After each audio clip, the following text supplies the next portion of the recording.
We are running fabulously short of time, but anyway, hopefully this has been rich for you anyway. So Bharat, again, यहाँ पे ना बहुत सारे hyphenated लोग हैं. For example, is a animator slash film director slash educator, also a comic artist who happens to teach comics at Srishti currently. So I mean, it's that kind of a entity. I remember having met your work first in 2010 when I read The Vanished Path, which your then wife and you had kind of, I think there was a travelogue that you all did. It was a travelogue, yeah. Right? Visiting the places where the Buddha was born, lived, taught, died, and sort of layering it with a personal narrative sort of a journey, right? Now, even back then, when I read The Vanished Path, right, okay. So there we have you. And that's at the Indie Comics Fest. Indie Comics Fest. Hopefully we'll talk about those, I don't know how. So essentially, even back then, it was clear that Tatsumi Yoshihiro, Taniguchi Jiro, and Tezuka Osamu had figured as very big personal inspirations, is what it appeared then through conversations that had been had in public. Sure, yeah. Right? Yeah. And yeah. as a filmmaker too, you have worked on a documentary about Japanese comic subcultures, right? Yeah. So could you tell us how and where you got so marked by the Japanese tradition? So we have one Franco-Belgian situation going on over there. We right. have one back to the grassroots going on over here. Right. Sumit ka kya chal raha hai, Bhagwan jane. But basically, I wanted to ask you about where this whole Japanese writing happened over Yeah, here. but interestingly, even Hergé was very marked by Chang Chong Chen, who's a Correct. Chinese artist, Correct. and it was a huge influence on his style. So there's been that. But coming to manga, it was, I think, like I was studying film in Calcutta, and it was the early 2000s, and suddenly there were like lots of second-hand or unused manga that was dumped into the Indian market. And that was the first exposure to manga that I had. In fact, nobody in India knew about manga till then. None of us were exposed to it. We didn't even know that the Japanese had such a huge comics culture. It was a strange kind of like a void in our yes. knowledge of comics. And suddenly I read Tezuka's Buddha, and then that gave me the idea that I could also draw comics. something about I think it's not simplicity, but the use of the black and white line art and this kind of sprawling storytelling. Okay. That was something that affected me, because all these other European books had these very, very short, tight-knit narratives, and in 60 pages, 90 pages. But right. These went on for like hundreds of soap pages. Opera type, chal raha hai. Yeah, soap opera. I mean, it was, but they could actually stretch the action. And I found so many innovative graphics techniques in them, which I didn't find in the European comics. So I was excited by that. Yeah. I noticed that there is something in the fair. Now, Bharat is also a publisher of comics. So there are many people, I don't know whether on this panel, but there are various people who he has collaboratively and published in his various things.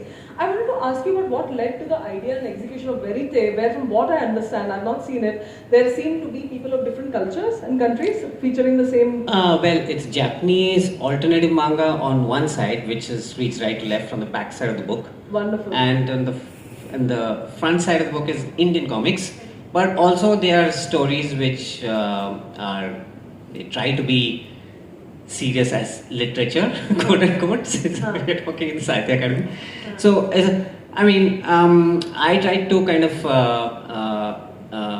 create a dialogue between Japanese, not the mainstream Japanese comics, but the alternative Japanese comics that really took the form seriously and raised it to the level of literature in the 1960s and 70s. So we republished those things. Many of them were out of print. Okay. These artists, even in Japan. Okay. So wow. Verite was a space where these things happened. Like very kind of fierce kind of covers and such over there. Yeah, that isn't well. It's a long story about that comic, but anyway, it's about an outcast samurai. And this one that I'm seeing here, I can see quite a lot of names that I know. Yeah. So on one side is of course there there's a French artist also. Who did Alcazar, which you published. Yeah. So in fact, the excerpt from Alcazar was first published in Verite. Yeah. Okay. And these are Japanese artists, Tadao Suge, in fact, Susumu Katsumana. These are people from the 60s. They are cult figures in Japan. Has this work found an audience in Japan as well? Or have you been... Yeah, like like some copies have been they're sold at alternative manga bookshops. Like there are bookshops that only keep alternative manga. So there are specialist bookshops that have only those kind. So in those spaces, yeah. So I wanted to ask you, so one of my most favorite graphic novels that has come out recently has been Alcazar, which is the story written by, actually written in tandem with an Indian, but by a French artist called Simon Lamoureux. Yeah. And it is basically a graphic novel. Nahi dekhi ho to please look for it. It is gorgeous beyond belief. It is set on a construction site in Bangalore, where an actual building called Alcazar has gone up. So extremely beautiful work.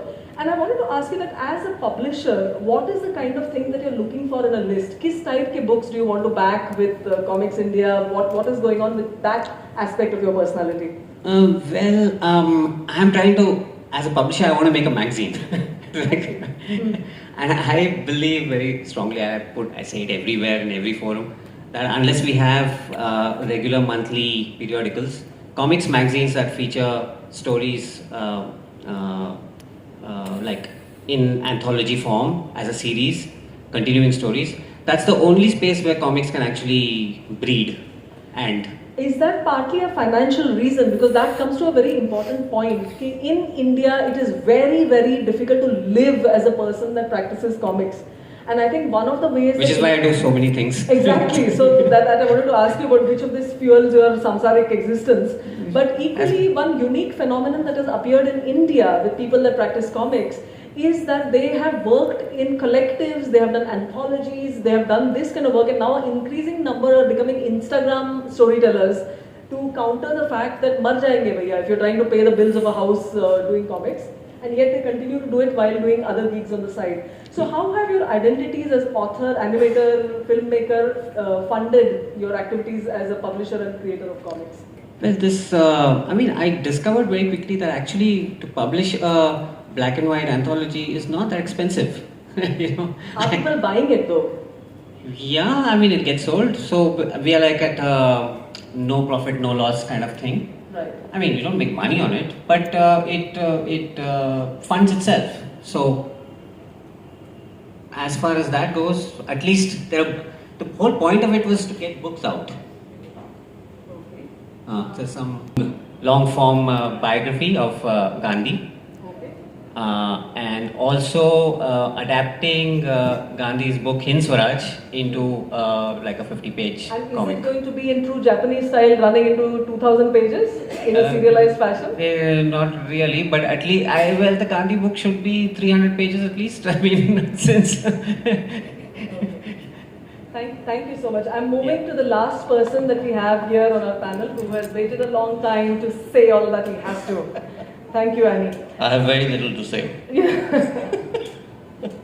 So, Anirudh Sengupta is an aeronautical engineer turned editor of comics anthologies. And he runs a quiz which is extremely popular in Goa, which goes by the name of Sexy. SEQC. Thank you very much. So, basically, he is a multi-talented man who is also organized beyond belief. It's the kind of creative person that I can really... one gives one's heart to, that brings together both sides of the brain in a very beautiful fashion. So, Comic Sense is a periodical that is funded by Ektara, one of whom is sitting in our audience right now. Oh, wonderful. Yeah. And basically it has been an effort which Annie has been doing with a team of people, including his talented brother Arijit Sen, who many of you know as possibly the first person to have done a full-length graphic novel in India, The River of Stories, and a crew of young people. And he has also been pulling off the mammoth task of getting together writing and artistic talent from all over the country for each issue. And as somebody who did that for 2.5 years and grayed completely and lost her mind completely, I can vouch for the fact that it's not an easy job, right? So I commend you for the task of getting this done over and over. Just a couple of questions before we wrap the event, because I don't want to be the one causing a half an hour delay for somebody else coming next. What is it that Comic Sense hopes to achieve? I suppose the thing is, kids stuff tends to be very stilted in many ways. It's very sanitized. It shows them a side of the world that is not really real in a sense. And once you kind of grow up, you suddenly realize this wasn't what I learned. And so the idea behind Comic Sense is mainly to sort of really pollute minds and sort of make their life miserable, that kind of thing. Not just tell them some nice things about the world. So basically it's meant to give them a more realistic view of the world. So we're trying to do our comics in such a way that they understand stuff with nuance and stuff with depth rather than just very superficial things. No, so this actually segues very well into a concern that we used to face all the time, which is that you have something to say. You know that ye bahut valuable hai, and nanne munne bacche should basically be learning all these facts and all these informations. Yeah. How do you keep from being a pedantic thing which parents approve of but nobody really wants to read, although they have been thrust 3 copies in their hands? Like, how do you avoid the trap of being unreadable to young people? Yeah, I mean, that's exactly, I think that's the biggest challenge, yeah, absolutely. And I guess the way we do it is with working with people who have open minds. First of all, Iktara is amazing. I mean, you rarely come across an organization that's willing to fund something and completely let it be as open as you want it to be. I mean, that's a very rare thing, and it's amazing to work with them. The second thing is the kind of people we work with. I mean, we have a bank of about 100 people right now, approximately equally divided between artists and writers. And it's great to see the kind of the stories they want to tell. I think part of it is this, that, I mean, in Comic Sense, there is the freedom to tell those stories. Most people are a little wary of getting into some of those kind of stories. Yeah. But in Comic Sense, we encourage people to tell stories you wouldn't find anywhere else. So there is that also. And is there some kind of a curriculum design to it? Not at all, not at all. Okay. Extracurricular as far as possible. Okay. Good for us all, yeah. I wish people gave me more of that. Given the current political and social climate, what is the reaction? So, तुम कर रहे हो जो कर रहे हो, but what is the reaction to the magazine's pushing of boundaries from whichever end of whichever aspect of society? Right. Yeah, so the thing is, we've had quite a few. So it goes to Iktara is part of a group called the Takshila Educational Trust, which runs schools, and so this is part of a parcel of magazines that they give to all the students in their schools. So that's like 4,000, 5,000 students who get this, apart from the ones that are not in their schools.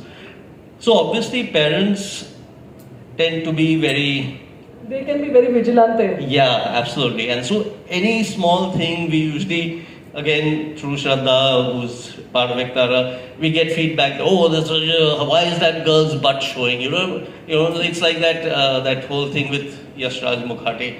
I can see his bum, that thing. It's like that. Little things like that will come up and they'll say, okay, why have we done this? I'm talking to parents. Then also with a visual medium, that becomes like 300% more important, because words you may not say something, but some artist does something which inadvertently just causes a storm. Absolutely. In fact, the story I'm talking about was on menstruation. So it's basically talking about those issues. But because, and the artist has done it very, very sort of beautifully, but it's just that, okay, there's a girl there who doesn't have clothes on, and how can you do that? And lots of stuff like that happens. And of course, we are also quite political in our stories. So, the issue, there's a crime and punishment issue in which we had Arun Ferreira, who's a UAP accused, who's been in jail. He's written the story, and he's written a great story on POXO, the effect of POXO, how it works. And that story came out of experiences he had with a young person while he was in jail. that person basically was accused because of caste issues and all, and put in jail. I mean, and POCSO makes it very easy to target people also, just like most laws nowadays. So getting those kind of stories in is also important, and we want to tell kids those stories. So yeah, I mean, so we do that, and it does mean that there is a good bit of feedback. So, but we've had nice, the kids are always very excited. Yeah. It's usually the teachers and the parents who we have troubles with. We have run out of time for a session which was full of absolutely magnificent people. I have a suggestion.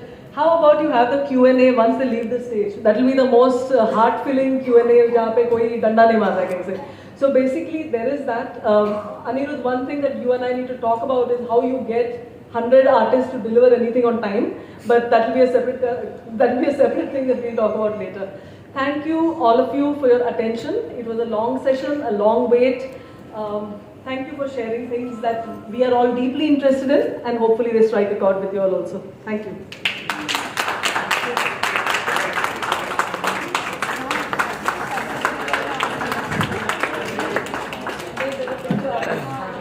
Thank you so much, Amruta ji, for taking the session so beautifully.